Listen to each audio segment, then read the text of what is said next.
Muy buenas tardes, bienvenidos a este programa de Destellos de Dios. Hoy continuamos en este tema o en estos temas que hemos estado tratando en este mes, en estas últimas semanas. Eh, el tema a tratar siguiendo la misma sintonía que ya llevábamos, va a ser mi llamado a la vida consagrada.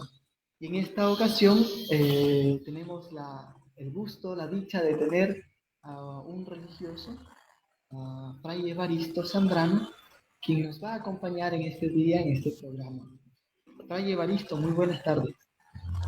Hola José, un saludo también para todos aquellos que nos están escuchando, también para el medio de comunicación, Evolución Radio Comunitaria. Gracias a ustedes por esta invitación y esta oportunidad también.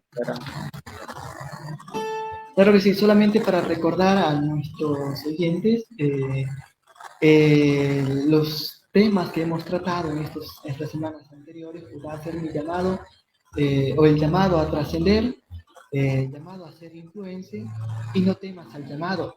Y el tema de este día, este tema creo que es como la cerecita del pastel porque me encanta, es mi llamado a la vida consagrada, ¿no? Todo esto o todos estos últimos días que hemos trabajado, que hemos tratado, pues va a hacer referencia a ese llamado que Dios nos hace, ¿no? Llamado a diferentes estilos de vida. Y de manera especial, hoy queremos tratar y trabajar sobre el tema llamados a una vida consagrada. Y por eso, pues, Evaristo Zambrano nos va a acompañar sin antes de ingresar a tocar este tema bellísimo, pues vamos a agradecer sobre todo, como bien lo decías, Evaristo, a Evolución Radio Comunitaria y también recordar que somos transmitidos o retransmitidos por la colisión de medios digitales, audio comunicaciones, Radio Citizen 593, Comunisur desde Bolivia, Grupo Construcción Social, Juntos Organización Ciudadana, Plataforma Cívica Nueva Sociedad, Publicarte al Día desde Loja, la Red Joven, Publicarte Estudio, Tu Imagen Cuenta y Voces Milano en Italia. Ahora sí, entremos, pues antes que nada, Fray Evaristo Zambrano es religioso franciscano, 11 años de vida consagrada, originario de la provincia de Manabí, de la capital de Puerto Viejo, recinto tomatal, ¿no? O parroquia Río Chico.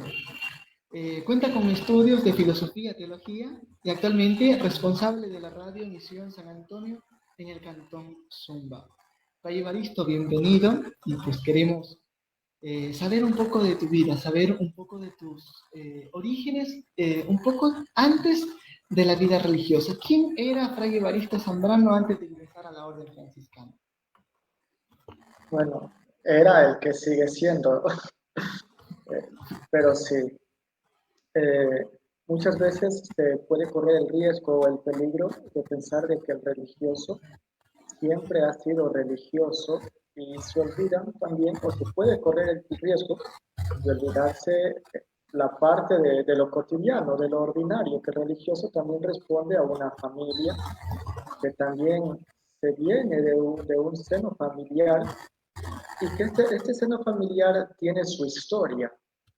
Ahora, es importante, y aquí también hacer tomar conciencia de la familia, tal como lo dice la Iglesia, al ser la primera escuela catequética, es asimismo la primera responsable también de que la misma Iglesia tenga estas vocaciones a la vida religiosa y que continúe de esta manera, pues, dando los frutos dentro de lo que es, claro, la vida consagrada.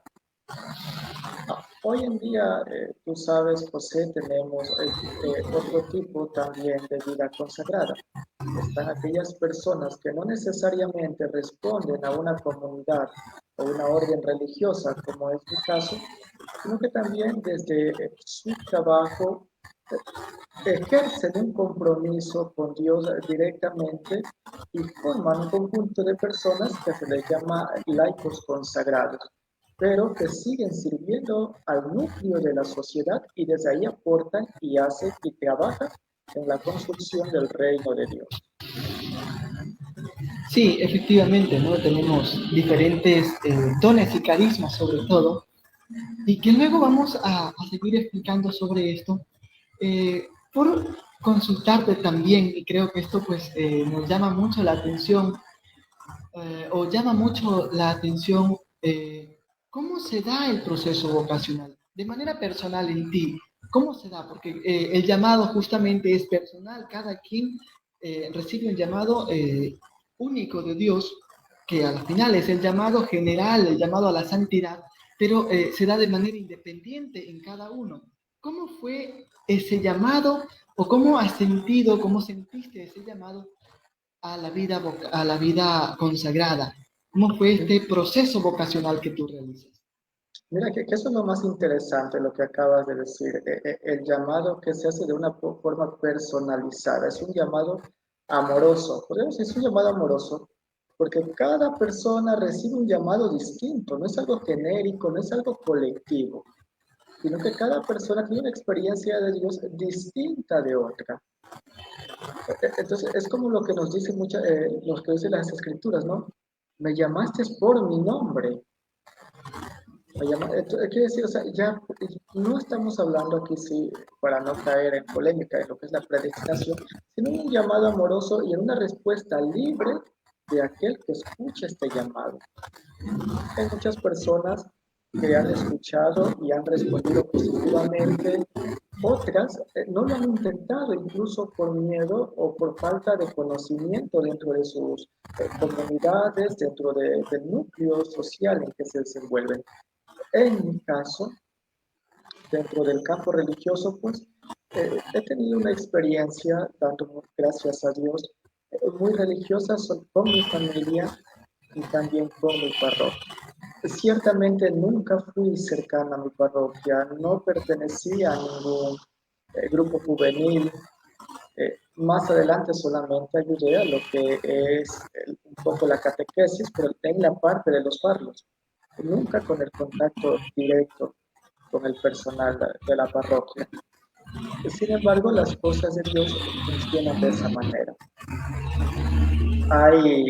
Nosotros tenemos modelos. Lastimosamente se ha perdido mucho esta tradición de que los padres puedan leerles también a los hijos o dejar al alcance de ellos estos pequeños textos, como son los libros de un santo para cada día. Entonces, en una ocasión, pues yo me acuerdo, leí la historia de uno, Santo Domingo Sabio, que fue la primera figura que yo tuve de referencia. Luego, después, más adelante, con el libro de Historia de un alma, se viene la figura de Santa Teresita, del Niño Jesús. Pero, sin embargo, como lo acabo de decir, el llamado, pues, es algo personal, individual, y que a la vez es hasta indescifrable e inefable. No encontraría yo palabras para podértelo conceptual o encerrar en un concepto. Me nació este deseo del servicio y por casualidades de la vida, yo creo que Dios mismo nos pone en este camino y nos une. Encontré a los frailes en Quito, los vi solamente. La vocación o la decisión mía entró ahí sí por la mirada. Vamos a poner un sentido, sería por la mirada. Y de eso ya como tú lo acabas de decir, pues ya han pasado 11 años que en un principio nunca pensé que se iba a poder dar, ni siquiera pues que iba a llegar al noviciado en último de los casos.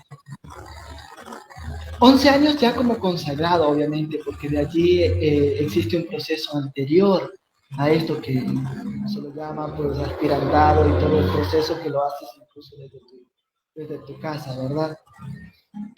Sí, sí, efectivamente cuando yo quise ingresar fue por el mes de septiembre en nuestra orden. En el mes de septiembre justamente ya se inicia el postulantado propiamente, ya este 17, justo esta semana están en el encuentro del aspirantado en Azobe.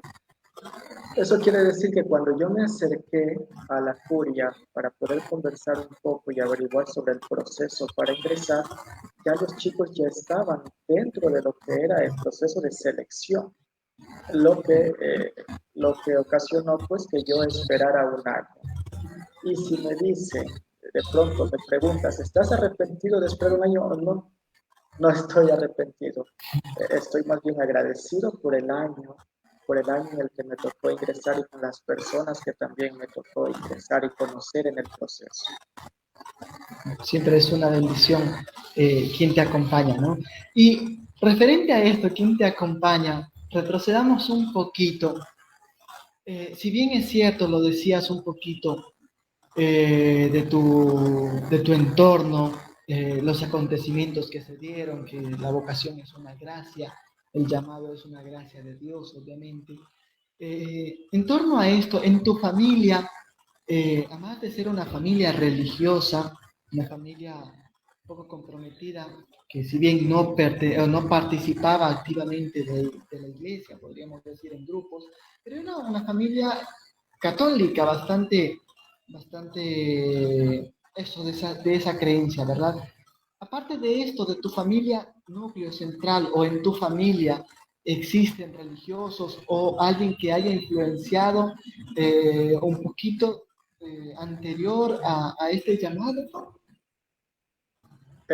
Bueno, dentro de lo que es mi familia propiamente, la más de primer grado, mi hermana había sido siempre catequista. Sin embargo, dentro de decir que alguien en primer grado haya entrado a la vida religiosa, no. Por parte de padre, en segundo y tercer grado sí tengo dos tías más. Una que, bueno, tiene actualmente 92 años, es monja carmelita de claustro y se encuentra actualmente por temas de salud en la ciudad de Quito, en el Cardenal. La otra ya falleció, fue Laurita y falleció ella en Colombia hace ya muchos años atrás. Por parte de padre es un poco lo que conozco, pero en segundo y tercer grado, como te mencionaba. Perfecto. Mira, ¿cómo reacciona al momento que tú decides ingresar? ¿Cómo reacciona tu familia? Porque esto es una de las situaciones también que a muchos, creo yo, eh, puede ser, muchos lo toman con una alegría, pero a otros simplemente lo hacen caso omiso, por decirlo de esta manera, o simplemente no les interesa. ¿Cómo lo toma tu familia cuando tú decides ingresar a la vida religiosa? Bueno, hubieron varias reacciones. Somos una familia un poco numerosa, entonces pues las reacciones también fueron variadas. Hubieron quienes verdaderamente estaban de acuerdo, aunque no entendían cómo era el proceso, porque es algo nuevo no solamente para ellos, sino, o sea, no solamente para mí, sino que también fue algo nuevo para ellos, tener un religioso dentro del hogar. ¿Cómo es? Y ahora no es el típico al que estábamos acostumbrados, lo común. Nuestra parroquia era diocesana, entonces al hablar de una comunidad, pues no se comprendía y yo tampoco podía explicarme perfectamente en qué se trataba. Hubieron las tres reacciones, quienes estaban de acuerdo, quienes lo tomaron como pues ya tú decidiste y quienes no estaban del todo de acuerdo. Sin embargo, lo más interesante es que me dejaron tomar mi decisión e intentar. Y aquí estamos. Mira, creo que eso es una de las partes, no sé, muy bonitas, ¿no? Bueno, algo, algo se sabe, también pasé por la vida religiosa y creo que una de las cosas fundamentales en esto es eh, que tengas plena libertad, ¿no? Plena libertad. Seguiremos conversando de este tema de ese llamado vocacional, o de ese llamado que Dios hace a la vida consagrada y sobre todo pues ese llamado de manera particular a ciertas personas, ¿no? Vámonos o nos vamos al corte, regresamos después del corte.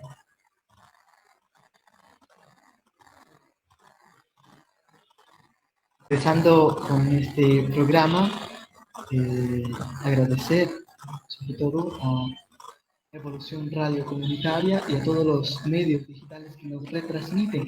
Estamos en este día tratando el tema maravilloso, el tema muy bonito, mi llamado a la vida consagrada. Y como es invitado especial, pues tenemos a Fray Evaristo Zambrano, que como ya hemos conversado, su vida, su proceso de formación, cómo lo fue llevando, cómo fue dándose este proceso y pues seguimos conversando con él. Y quisiera hacerte otra pregunta, Evaristo. ¿Siempre tuviste claro ser franciscano o había otro carisma que te llamaba la atención antes o después de la vida o de haber ingresado a la vida franciscana?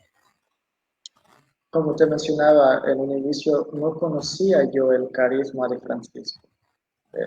No me arrepiento de estar pues en donde estoy.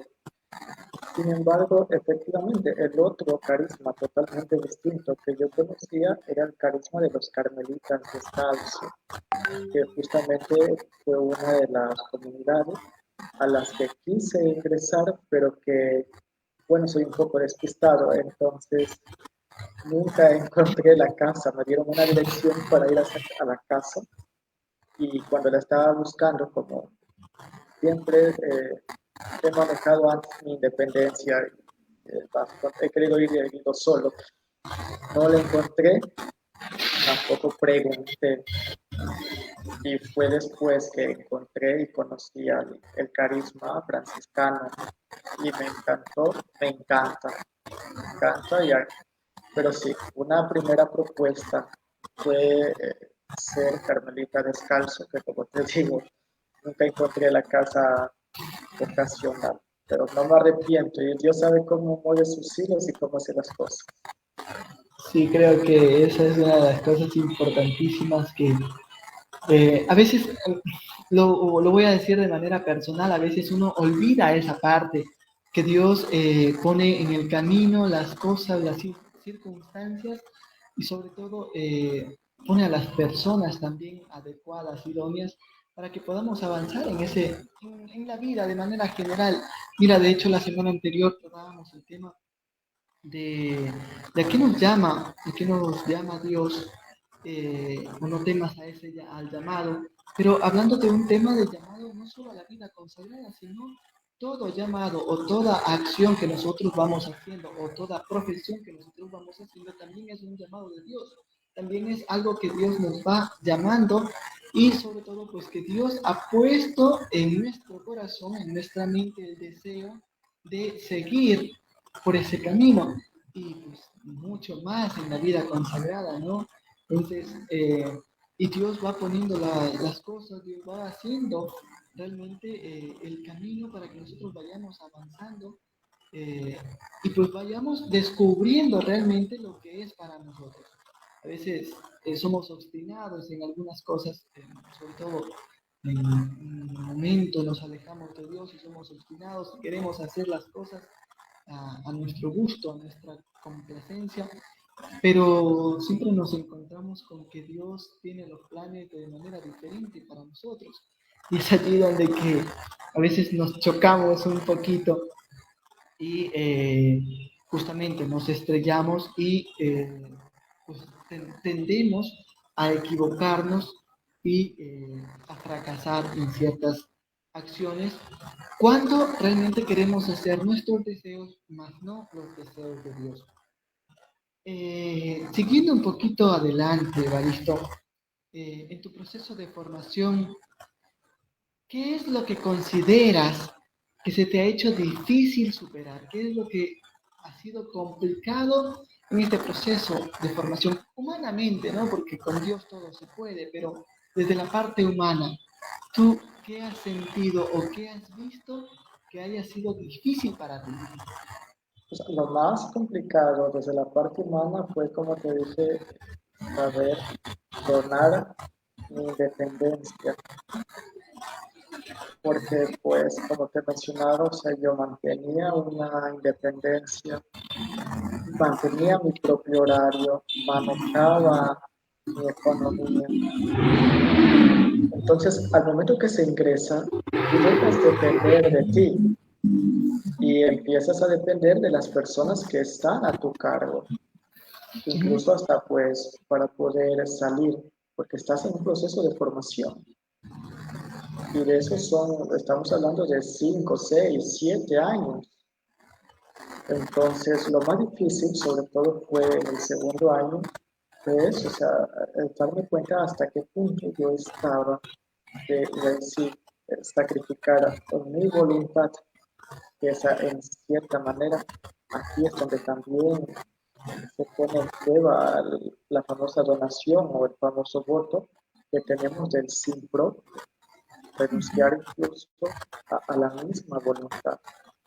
En lo personal es lo que, no tanto la obediencia, que claro, va de la mano por ahí, pero sí un poco en la parte del actuar. Creo que a esta altura ya se puede llevar un poco mejor como años anteriores se podría llevar.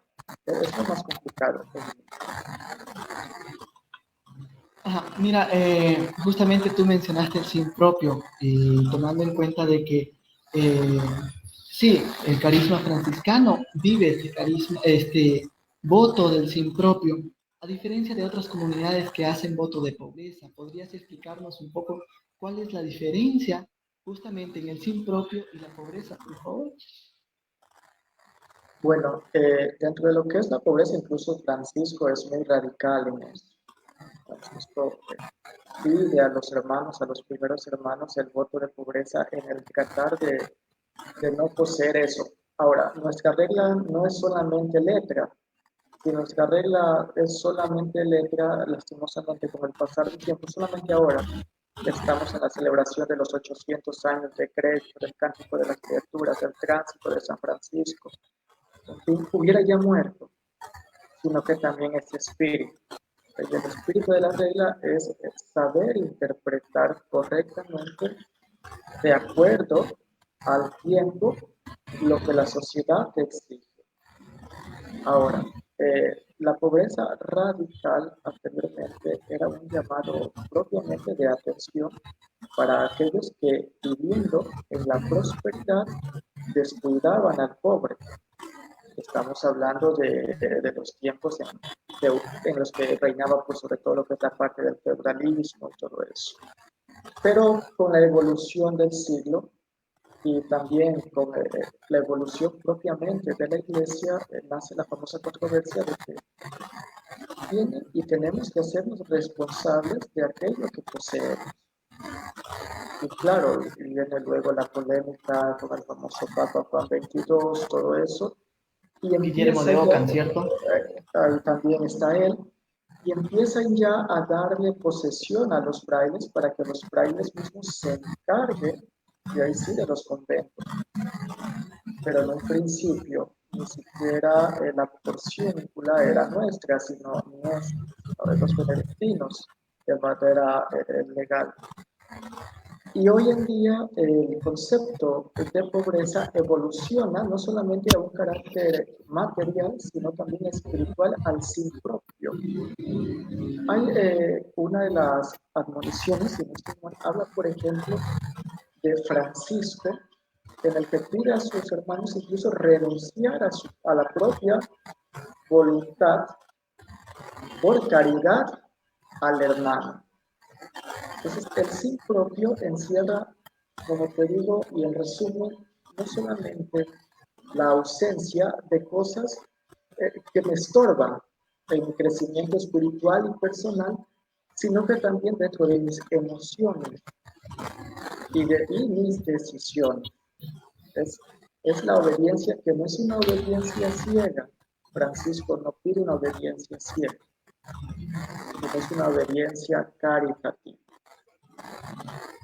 Perfecto. Mira, tú nos hablaste ahorita de muchos temas que tú los manejas de manera perfecta. Por ejemplo, la porciúncula lo manejas, también las admoniciones, pero nosotros o los demás no conocemos mucho de estos temas.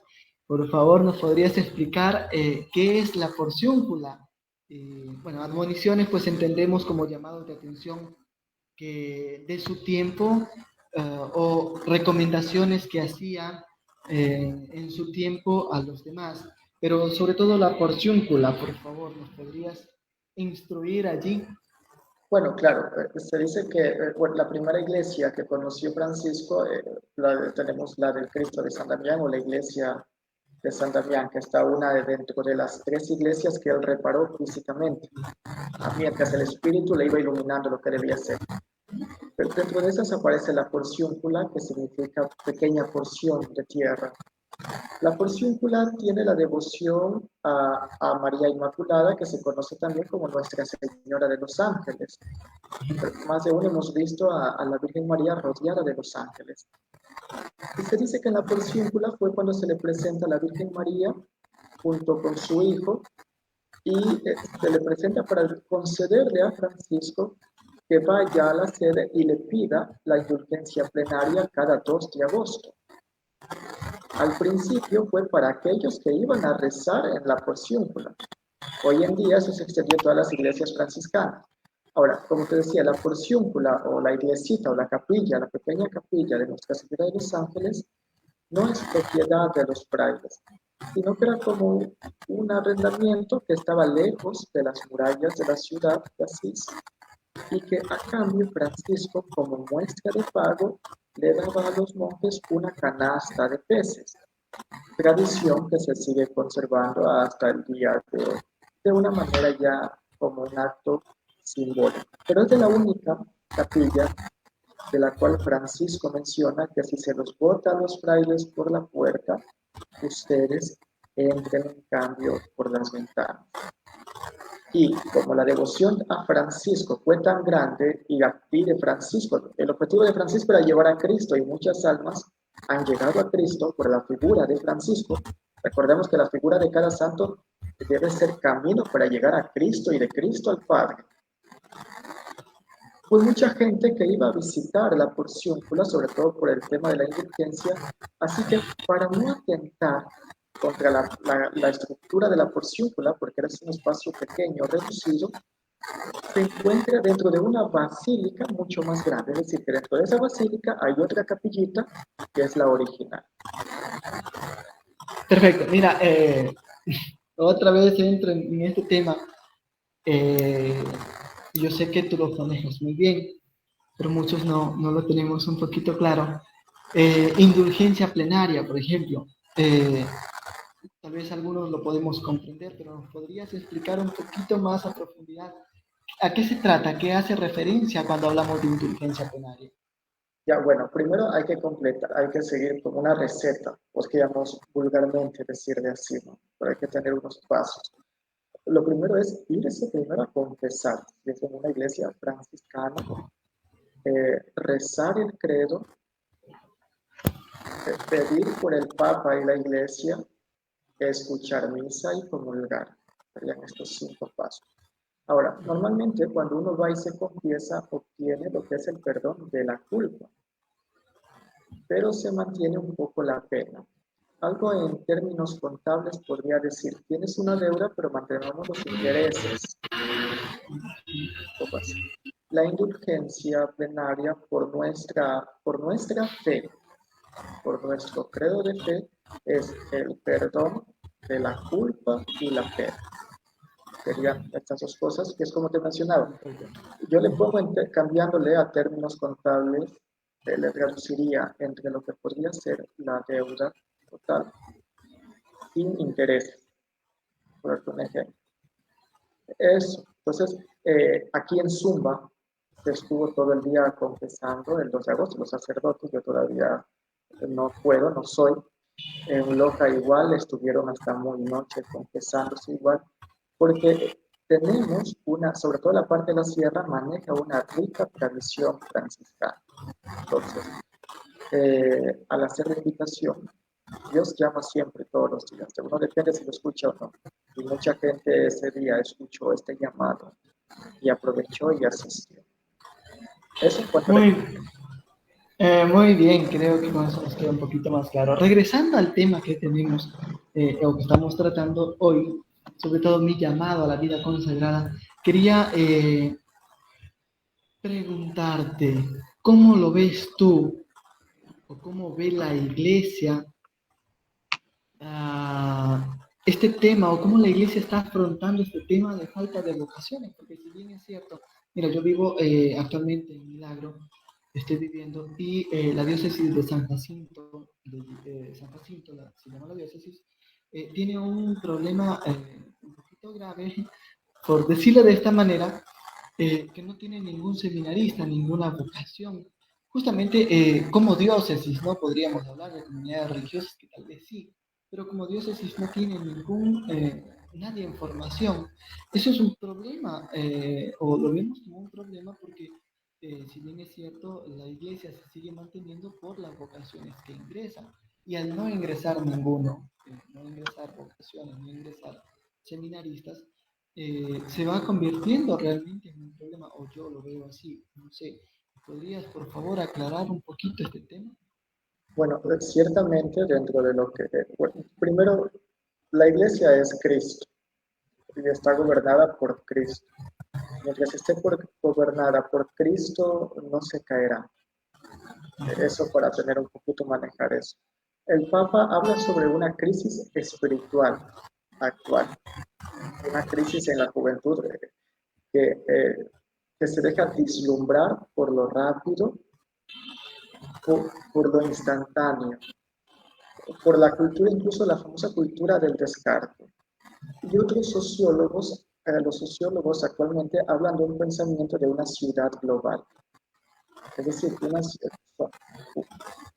un concepto en el que 4 países pueden sacar cualquier tipo de idea, cualquier instrumento, y eso a través de las redes se globaliza a nivel mundial. Eso ocasiona a que las personas que deseen ingresar a la vida religiosa pues se replanteen muchas veces su existencia. ¿Por qué? Porque ven otras cosas más llamativas y se empieza a pensar desde la producción. Yo escojo esta carrera no porque me apasione, no porque me guste, sino porque puedo producir a través de ella sobre todo un reto económico. Se está dejando de pensar desde la vocación, desde el llamado a lo que soy, y pensar a través de lo que es la producción. De ahí es que tenemos hoy en día muchos médicos que pueden ingresar a la carrera de medicina, de arquitectos, de ingenieros. En cuanto a la vida religiosa, y ahí si me permito decir, va a depender de acuerdo a cómo se maneje internamente cada estamento. En este caso, por las diócesis en la que estás, puede que no se esté manejando de una manera adecuada para poder producir frutos y tenga que reevaluar su proceso. Nosotros nos manejamos de una manera un tanto distinta. Tú conoces un poco cómo llevamos nosotros el proceso. Y afortunadamente, pues, aunque ya no es la cantidad de antaño, sin embargo, seguimos manejando un número de personas jóvenes que deseen apostar por la vida religiosa. A quienes se les puede decir, digamos así, un poco más complicado, es a la vida contemplativa femenina, que es una de las que se ha visto pues muy, muy afectada, porque la manera en cambio de ellas de mostrarse al mundo es muy diferente a la nuestra.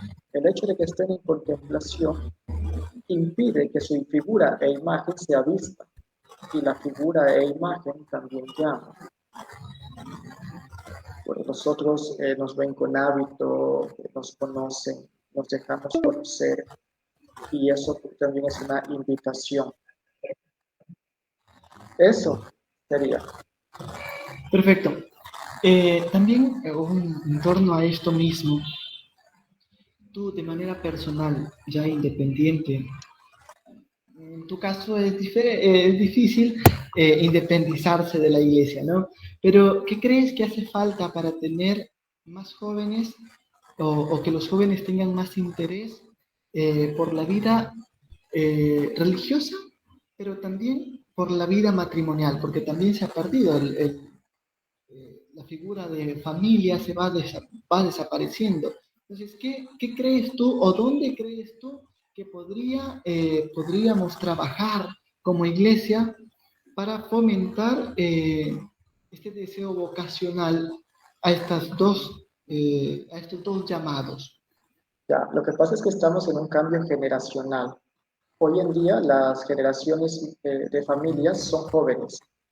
Entonces estamos hablando de familias que responden a los años 90, a los años 2000 incluso ya, que se están formando.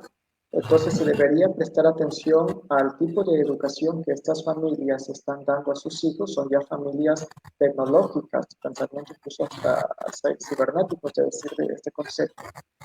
Es ver primero la familia y partir de la familia, que vendría a ser no solamente como la primera sociedad, sino también como la primera escuela catequética. Entonces, para mí, el principal donde deberíamos enfocar es en ello, en la familia. Eso. Perfecto, perfecto. Como última pregunta, o más que pregunta, quisiera ya entrar en que nos puedas contar tú, tu experiencia un poquito, alguna anécdota que hayas tenido como religioso o dentro de la vida religiosa, alguna anécdota, algo que te haya pasado y que te haya marcado tu vida. Bueno, anécdotas hay muchas, pero algo que siempre me marca, me sigue marcando y que es bueno aquí recalcarla, es la ternura y el cariño que uno siente y recibe de aquellas personas que no las conoce todo el tiempo, sino que las ve el primer día y es como que si las hubieras conocido desde siempre. Esa sería mi anécdota, mi experiencia y la oración también de ellos, los que te mantienen aún en este camino, la esperanza que te dan. Perfecto.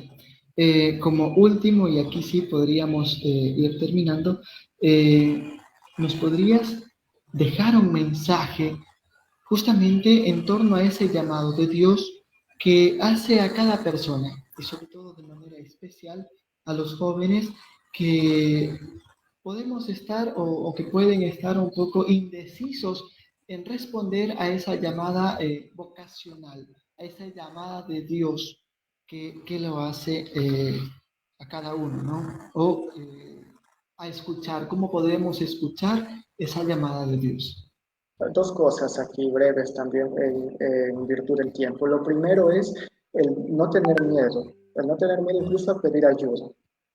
Es un libro que pedir ayuda es un acto valeroso, es un acto que me inspira a mí a no querer rendirme. Pues no tener miedo a pedir ayuda. Y lo segundo, ver el éxito no desde la perspectiva monetaria, sino ver el éxito de la realización personal, pero la realización personal en el amor. Si uno se realiza en el amor personalmente, externa e internamente, se desarrolla. Entonces, ese es mi mensaje. Ver el éxito desde la realización personal, desde el amor, y no tener miedo incluso de pedir ayuda para iniciar un discernimiento vocacional. Perfecto, Evaristo Zambrano, te agradezco infinitamente por haber compartido con nosotros este tiempo, sobre todo tus experiencias, sobre todo